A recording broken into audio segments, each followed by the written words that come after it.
Il y a des jours avec, il y a des jours sans. Les jours avec, on est déjà avec. Mais les jours sans, il faut faire avec le AM 1410.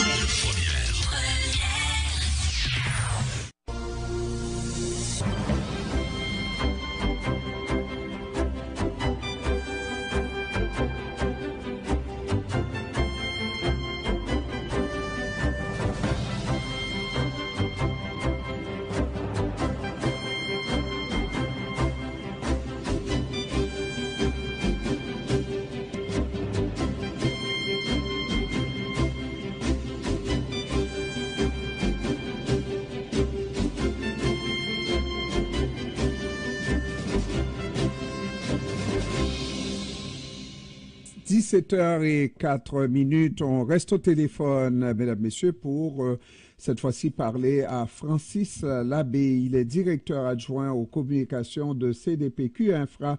Bon après-midi, monsieur Labbé. Bon après-midi, monsieur Pierre. Ça va bien, monsieur Labbé? Oui, ça va bien. Et vous?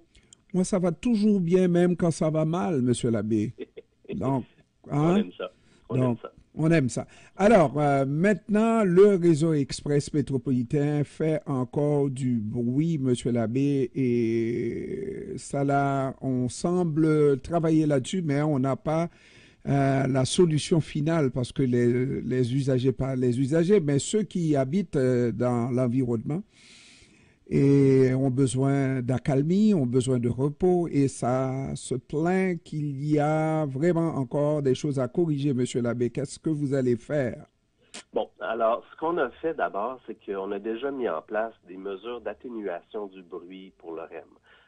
On a meulé les rails, on a reprofilé les roues des trains, et on a installé des appareils qu'on appelle des absorbeurs dynamiques qui servent à absorber les vibrations.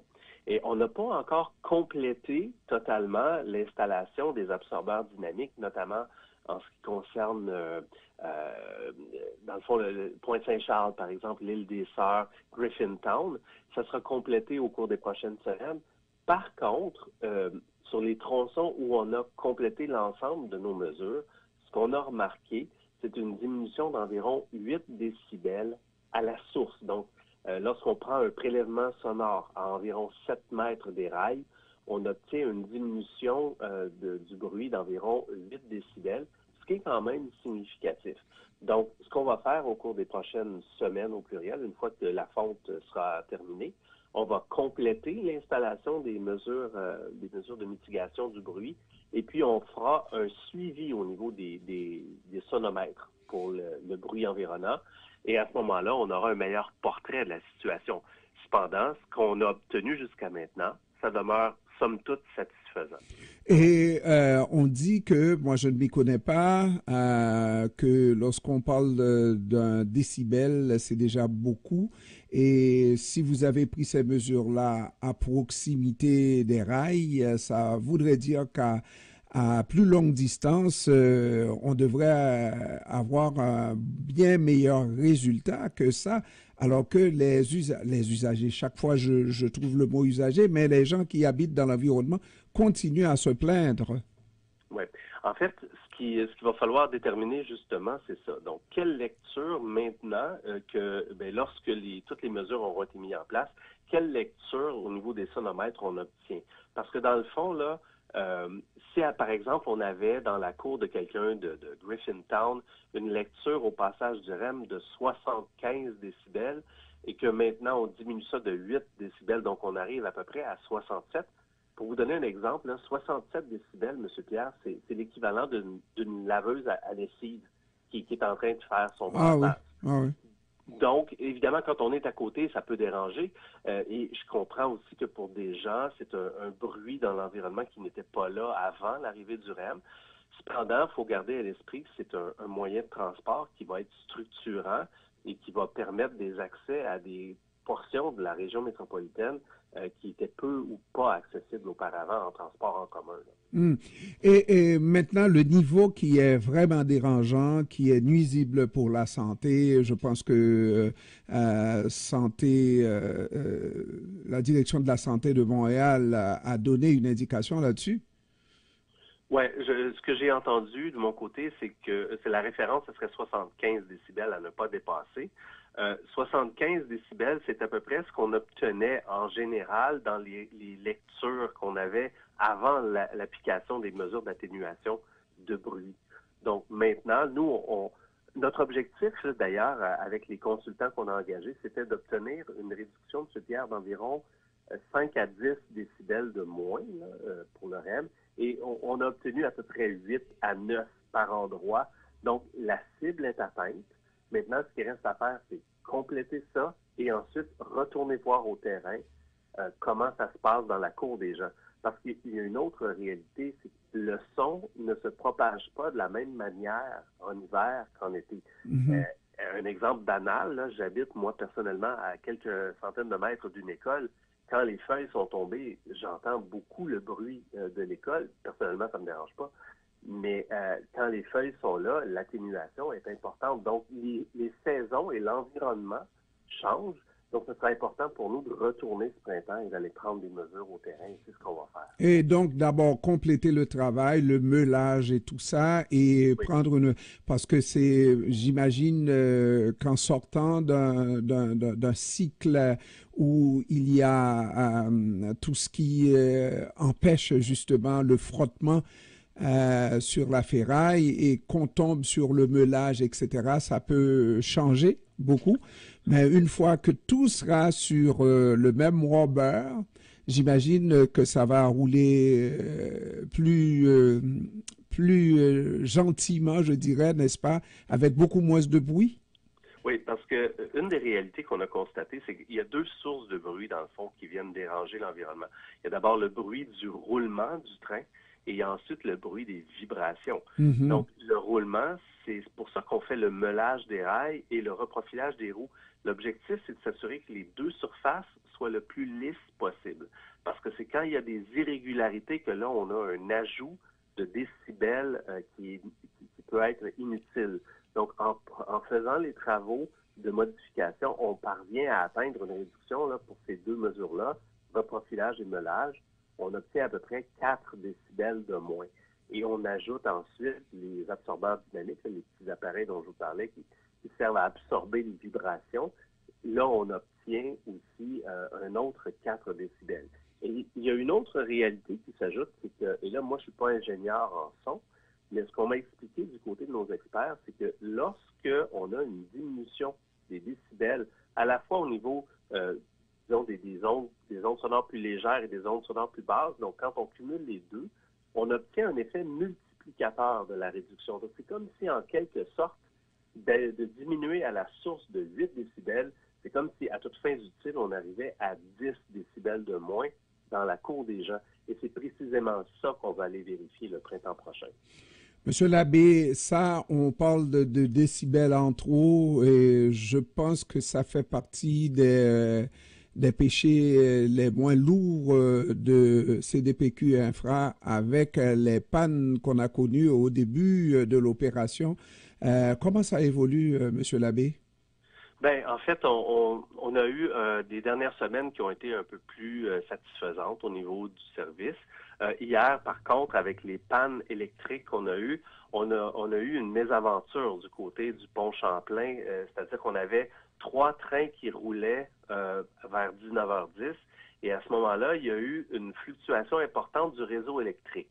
Donc, le REM, c'est un train électrique et la fluctuation a entraîné un déclenchement de protection, un peu comme des disjoncteurs dans les équipements électriques. Donc, il y a eu 2 trains, pour faire une histoire courte, il y a 2 trains qui sont restés environ 2 heures. Un train vers Pointe-Saint-Charles et un autre en plein milieu du pont, où les gens ont été pris à cet endroit-là pendant 2 heures hier soir. On les a sortis de là, on les a amenés chez eux. Par contre, il faut se souvenir qu'hier soir, c'était une journée particulièrement venteuse avec une pointe de clients d'Hydro-Québec en panne à 250 000 environ.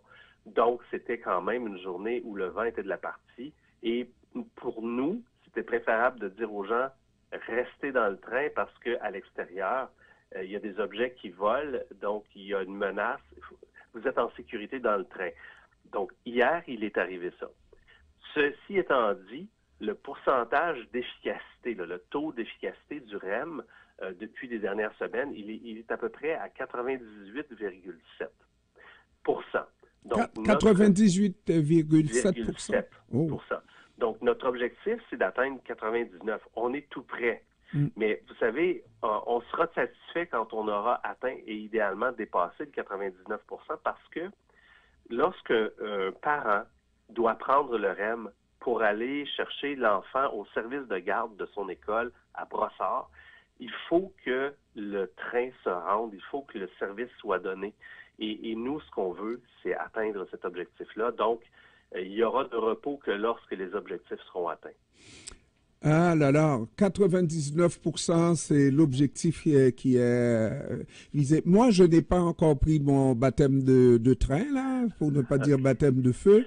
Et moi, mon appréhension, c'est parce qu'on sait que c'est en partie aérien et en partie en surface, n'est-ce pas? Comme lorsqu'on est sur le pont Champlain, on se sent tout à fait sécurisé. Mais si jamais une panne survenait au moment où on est dans la partie aérienne et qu'on nous dise, d'ailleurs, on n'a pas le choix là, que de rester là.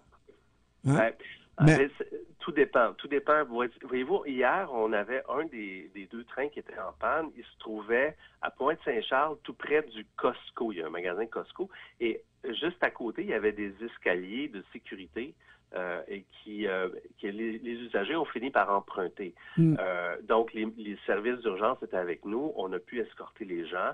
Et oui, c'était une portion aérienne, mais le réseau a été conçu pour permettre aux gens de pouvoir s'en aller au besoin. Évidemment, on souhaite que ça n'arrive jamais, mais au besoin, c'est là. Donc, si jamais il devait arriver une interruption de service, c'est prévu pour que les gens puissent... Quel que soit l'endroit où on se trouve, la portion sur laquelle on est. Absolument. Et personnellement, je vous recommanderais de faire une balade dans le REM en fin de journée pour pouvoir prendre le retour à la tombée du jour. Vous allez voir le centre-ville comme vous l'aurez probablement jamais vu, parce qu'on arrive par l'autoroute Bonaventure. C'est vraiment splendide. Et puis, j'ai déjà eu des intervenants ici à critiquer le plan du REM qui ne conçoit pas des arrêts dans des villes, je pense, j'ai pas les noms, Verdun non, c'est pas, mais d'autres villes, dans Pointe-Saint-Charles entre autres, il y a un conseiller municipal qui est en train de mener la charge là pour que vous fassiez des arrêts dans ces deux villes très importantes pour lui. Bon, l'installation des gares du REM a été planifiée au départ et on est en train de remplir cette commande-là. Maintenant, il est tout à fait normal que des communautés lèvent la main pour accueillir aussi des installations. Nous, notre travail, c'est de le construire. D'ailleurs, on a deux travaux, si vous me permettez. Il y a une partie de l'exploitation, donc la bretelle Rive-Sud, la branche Rive-Sud, elle est en exploitation en ce moment. Et on est en train de construire la branche Rive-Nord vers Deux-Montagnes. Donc, nous, on a deux mandats, on le construit et on l'exploite. Maintenant, si des autorités locales lèvent la main et demandent aux autorités provinciales d'avoir une gare quelque part, ben nous, quand on recevra le mandat, notre travail, ce sera de l'étudier, de voir dans quelle mesure c'est réalisable. Donc, c'est pas moi aujourd'hui qui va vous dire c'est une mauvaise idée. Au contraire, si les élus veulent militer pour obtenir un outil de transport en commun comme celui-là, grand bien leur face. Nous, non, pas parce que le REM est sur le parcours, il s'agit de commander deux stations, d'arrêter là, pour desservir ces populations importantes là. Oui. Et ça, évidemment, si on aménage, il faut être conscient d'une chose. Si on aménage des gares supplémentaires, ça voudra dire des arrêts supplémentaires, donc une reconfiguration du trajet de l'utilisateur. Donc, un allongement des temps de parcours et des distances. Mais écoutez, si le milieu et si les autorités en viennent à la conclusion qu'une station ou une gare est essentielle à un endroit donné, on va faire nos devoirs. Francis Labbé, dernière question. Qu'est-ce que vous avez appris dans cette belle expérience-là du REM? Parce que moi-même, à distance, Je vous voyais tellement sûr de vous. C'est la caisse de dépôt et placement qui vient. Attention. Et puis bon, est-ce que vous avez appris un peu d'humilité avec les difficultés du REM? J'avais l'impression même à la radio qu'on parlait très peu à des médias, etc., etc. J'avais cette impression-là. En fait, vous savez, la caisse de dépôt en elle-même, c'est une entité qui gère tout plein d'activités à caractère financier. Donc, on est vraiment à un autre niveau. On a créé une filiale qui s'occupe des infrastructures. Et là, maintenant, la construction d'une partie du réseau est complétée. Une autre est encore en train d'être livrée. Donc, il y a des apprentissages à plusieurs égards. Et ce que je vous dirais, c'est, vous avez utilisé le mot humilité, j'ajouterais le mot apprentissage. Et c'est un travail qui est en progrès constant. Encore hier, on a appris beaucoup. On cherche à s'améliorer et l'objectif, c'est de devenir un service le plus impeccable possible pour les utilisateurs. Donc, avec ça vient davantage de communication. Avec ça vient un réflexe davantage tourné vers l'utilisateur. Et c'est à ce niveau-là qu'on se situe en ce moment. Et puis oui, vous avez parlé d'humilité, vous avez parlé... moi, je vous ai ajouté apprentissage. C'est à ce niveau-là qu'on est. Et l'objectif, c'est d'offrir à la grande région de Montréal un outil de transport en commun qui soit à la hauteur de ce qu'on visait au départ. Francis Labbé, directeur adjoint aux communications de CDPQ Infra. Je vous remercie, Monsieur Labbé, d'avoir pris du temps pour nous cet après-midi. Merci et bonne fin de journée. À vous aussi. Au revoir. Au revoir.